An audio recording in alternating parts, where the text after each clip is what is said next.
Olá, boa tarde, Darcy. Boa tarde a todos que estão em casa. Aqui no estúdio comigo está o André Silva, ele que é palestrante, consultor e também escritor. Boa tarde, André. Boa tarde, um prazer falar com você, com todas as pessoas que estão nos ouvindo e uma satisfação.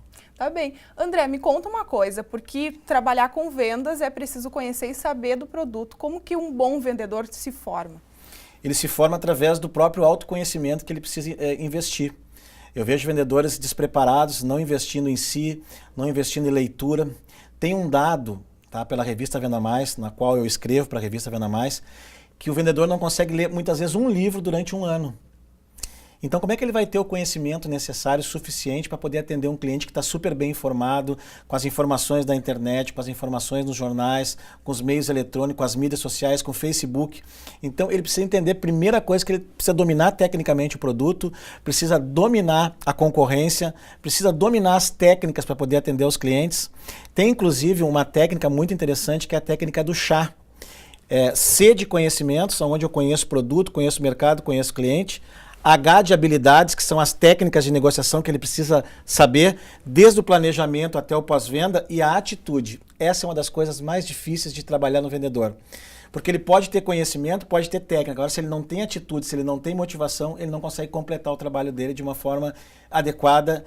Mas essa atitude, ela precisa ser demonstrada, às vezes, de uma maneira não muito incisiva, porque, por exemplo, alguns consumidores não gostam dessa abordagem, não gostam de ser chamados para dentro de uma loja, muitas vezes. Existem, falando para você diretamente, existem 4 perfis de clientes que você vai se deparar quando trabalhar com vendas, né? O perfil pragmático, é aquele cliente que gosta que você seja objetivo.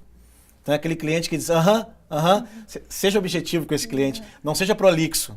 Tem o cliente também que é o afável, que é aquele cliente que gosta que o vendedor seja um cara mais amigável, mais conselheiro. Então não seja prolixo também, seja uma pessoa amigável.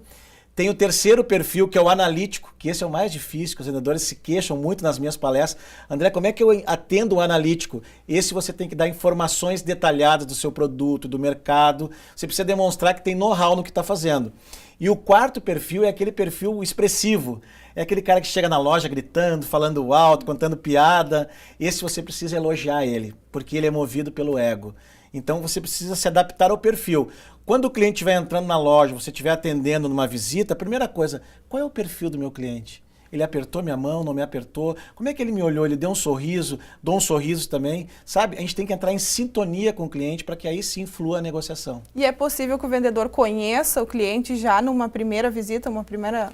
É possível, só que infelizmente 80% dos vendedores estão preocupados em vender.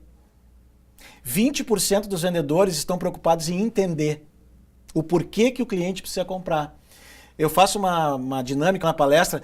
Quantos de vocês aqui, quando vão visitar clientes ou quando vão receber clientes, tem no mínimo 3 perguntas que façam os clientes falar das suas dores? A maioria não levanta a mão. Eles estão preocupados com foco na venda e não em entender o porquê que o cliente precisa. Ou seja, todo cliente tem uma razão de compra, tem uma necessidade de compra, tem um desejo, tem dor, tem um problema. E por isso que a gente precisa ter as perguntas para poder levantar as necessidades e aí sim fazer uma oferta de valor depois. O maior desafio hoje, com certeza, é a internet, porque muitos dos consumidores não querem sair de casa, querem a comodidade, até escolher junto com a família os produtos, até por falta de tempo de sair. De tempo também, e também uma coisa importante. E como que o vendedor compete com a internet? Legal, essa é uma pergunta maravilhosa. E muitas vezes, o que acontece? Esse próprio consumidor teve uma experiência frustrante dentro de uma loja ou numa prestação de serviço. Então, já aconteceu de uma forma humana isso. Ele já passou, porque a dor marca muito mais que o prazer. Então ele vai lembrar sempre do trauma e não do prazer que ele teve de um grande atendimento. Ontem eu estava jantando com a minha esposa num restaurante em Porto Alegre, e nós estávamos pagando, e aí chegou uma senhora do meu lado e disse assim, eu quero pagar também. Aí a atendente disse assim, a senhora pode passar na máquina aqui o cartão que ela paga. Aí a senhora olhou e disse assim, eu não quero máquina, eu quero gente. Então as pessoas ainda, quando enxergam pessoas atendendo, querendo construir vínculos, elas ainda optam por isso. Mas tem o perfil, sim, da internet, que aí você tem que competir de outras maneiras, de outras formas, né? Uma dica, uma estratégia para os vendedores e também para os consumidores? Exemplo, tá? As lojas. Eu entro dentro das lojas, na maioria das lojas, e as pessoas não pedem ao vendedor o nome, o e-mail e o telefone. Ou seja, eles ficam esperando que os clientes comprem. E o mercado mudou. O mercado, ele reage e vai atrás. Ele tem o computador, antes não tinha o computador. Então, o que você tem que fazer? Você tem que fazer ações de venda ativa para ligar para essas pessoas. Olá, seu Márcio, tudo bom? Nós estamos ligando aqui porque chegou uma gravata nova. Eu gostaria de convidar o senhor para conhecer a nossa novidade. Quando é que o senhor pode passar aqui na loja para conhecer? Quando você faz isso, você sai na frente da internet e o cliente se sente valorizado com uma ação dessa. Isso que eu chamo de diferenciação. É você sair na frente da concorrência. Então, se ele ia olhar na internet, ele já não vai olhar, porque ele recebeu um convite diretamente humanizado, né? André, tem aquele consumidor que tem aquele desejo por o produto, sai de casa já sabendo que quer determinado produto, porque vai encaixar na sua casa, sonhou, desenhou, imaginou aquilo na mente. Como que o consumidor vende para esse cliente? Já está praticamente vendido. Ele só precisa não desvender. Tem que entender, tem que saber o que Porque muitos vendedores desvendem. O cliente chega louco para comprar e ele dá um atendimento equivocado e o cliente diz assim, não quero mais aqui. Deixa eu ir na concorrência. Então você precisa entender a necessidade com perguntas. Tem que estar preparado para saber o porquê que o cliente saiu de casa. Qual o objetivo de compra? E muitas vezes o cliente saiu de casa para comprar e não sabe o que comprar. Ele saiu, eu vou dar uma passeada e acaba comprando. Por que ele compra? Porque ele encontrou um vendedor adequado, um vendedor de alta performance, um vendedor sutil, um vendedor que entendeu a sua necessidade, que deixou ele falar. Os vendedores têm muita ansiedade para vender. Eu sempre digo, vende de uma forma soft, não demonstra que você está precisando da venda, senão o cliente vai sentir e não vai comprar de você. A gente falou muito aqui em consumidor, em cliente, vendedor e negociação, mas isso está valendo para qualquer tipo de produto? Está valendo, claro que depende. Por exemplo, quando é serviço, é uma coisa que você não toca, é intangível. Né? Por exemplo, eu vendo palestra, então eu não tenho, o produto em si é o André Silva. Na realidade, eu vendo conhecimento, eu não vendo palestra. Eu vendo o mercado de conhecimento. Então, o que acontece? Quando a gente vende serviço, a gente vende a imagem. Esse é o maior meio de comunicação, é o teu marketing pessoal. As pessoas precisam aprovar a tua personalidade para depois comprar qualquer outra coisa. E assim serve para as demandas. Se o consumidor não aprovar a personalidade de quem ele está se relacionando com o seu vendedor, a tendência é que ele não compre. Então a minha dica é, venda a sua imagem, venda você primeiro.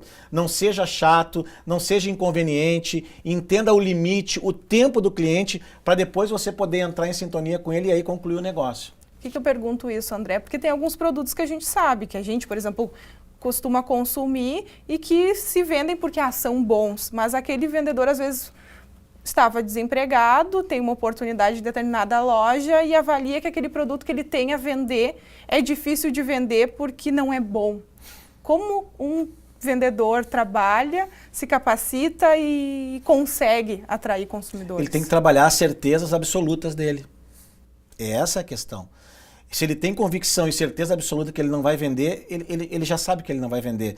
Se ele tem uma certeza absoluta, se o mindset dele, o modelo mental dele está negativo, a tendência é que ele não vai vender. Ele precisa fazer a venda mais importante do dia. E essa dica eu dou diretamente para você. A venda mais importante do dia não é a venda que você faz para o seu cliente, não é a venda que você vende no momento que o cliente compra, assina o contrato, é a venda que você faz para você quando você se acorda, quando você olha no espelho. Você tem que estar com a tua autoestima boa, senão você não vai transferir essa energia e sem energia você não consegue vender. Então a venda mais importante é a venda que a gente faz para a gente mesmo. O que é ser um bom vendedor? Um bom vendedor é um cara preocupado em ajudar os clientes a resolver seus problemas. Eu sempre digo que essa é uma situação importante. O vendedor tem que amar resolver problemas. O vendedor tem que amar entender o porquê que o cliente precisa. O vendedor tem que amar perguntar. O vendedor tem que gostar de se desenvolver. O vendedor tem que gostar de ler. O vendedor tem que gostar de fazer cursos, de participar de eventos, participar de network. Eu vejo os vendedores dentro das lojas, aí eu pergunto para eles, tu participa do evento do CDL? Não, não participo. Tu vai no evento X? Não, não vou. Mas como é que tu vai? Onde é que tu vê gente então? Quando entra eu vendo. E se não entra, eu não vendo. Quer dizer, então ele fica refém do fluxo de loja. Exemplo, quando é varejo. Não, tem que se expandir. Tem um ditado muito legal do Roberto Chinachique que diz assim, tem pessoas que são especialistas solitários. O cara fica só na frente do computador. Sai da frente do computador e vai conhecer gente, vai conhecer novos fornecedores, novos parceiros, vai fazer novas amizades, que aí vai fluir teu relacionamento e teus negócios. Praticamente à espera de um milagre. Bom, André, hoje você é consultor, palestrante e escritor, mas tudo começou como vendedor. Tudo começou como vendedor há 14 anos atrás, quando meu pai se separou da minha mãe e disse que não ia pagar a pensão dela. E aí o meu pai tinha uma adega de vinho, eu disse, bom, já que tu não vai pagar a pensão para minha mãe, tu vai me dar um emprego, eu vou vender vinho na rua. Aí ele disse, não, meu filho, tu não vai vender nada. Eu disse, pai, deixa eu tentar. E os 3 primeiros dias eu não vendi nada. E eu chegava em casa e ele dizia assim, eu não te disse? Ele sempre dizia isso. No 4º dia eu consegui vender 50 garrafões de vinho. E aí na sexta-feira eu recebia minhas primeiras 10% de comissão. E aí eu fui promovido pelo meu pai. Ele disse, meu filho, eu vou te tirar da rua e tu vai vir trabalhar dentro da loja. E aí dentro da loja eu tinha um diferencial, que quando as pessoas compravam o garrafão, eu dizia assim para elas, eu posso levar até o seu carro, não gostaria que o senhor levasse na sua mão. E aquilo fazia as pessoas voltarem. E ali eu descobri que eu gostava de gente. E esse foi meu grande diferencial. Eu hoje dou palestras, ministro treinamentos, mas eu sou vendedor. Eu tenho uma paixão muito grande de ajudar pessoas a resolver seus problemas e atingir seus objetivos. Essa é a minha missão. Fica então, nessa atuação, uma dica, na verdade, por que o vendedor não pode acompanhar o cliente até a porta da loja com a sacola, com o produto, ou mesmo levar até o carro? Por que o vendedor não pode ligar para o cliente 2 dias depois para perguntar como é que ele está com o produto que ele comprou, se ele está se sentindo bem, se serviu bem, se ele está precisando de alguma coisa, quanto custa isso? Os consultórios dentários, médicos, quando atende, por exemplo, você vai lá, fez um tratamento de canal, o meu doutor me liga, faz um tratamento de canal, ele liga, como é que tu tá? No outro dia ele me pergunta, passou bem a noite, o remédio está dando efeito. Olha o diferencial desse cara, tá sempre com o consultório cheio, lotado. Por quê? Porque ele tem o foco no outro, não o foco nele. Esse é o diferencial de quem quer ter sucesso. Tem um ditado muito legal que diz que a única coisa que constrói relacionamento é aquilo que acontece depois da venda. Todo o resto é mentira. Então tá, André, muito obrigada pela tua participação aqui no NT Sul conosco. Tá bom, obrigado um grande abraço. Bem, Darcy, então voltamos contigo no estúdio.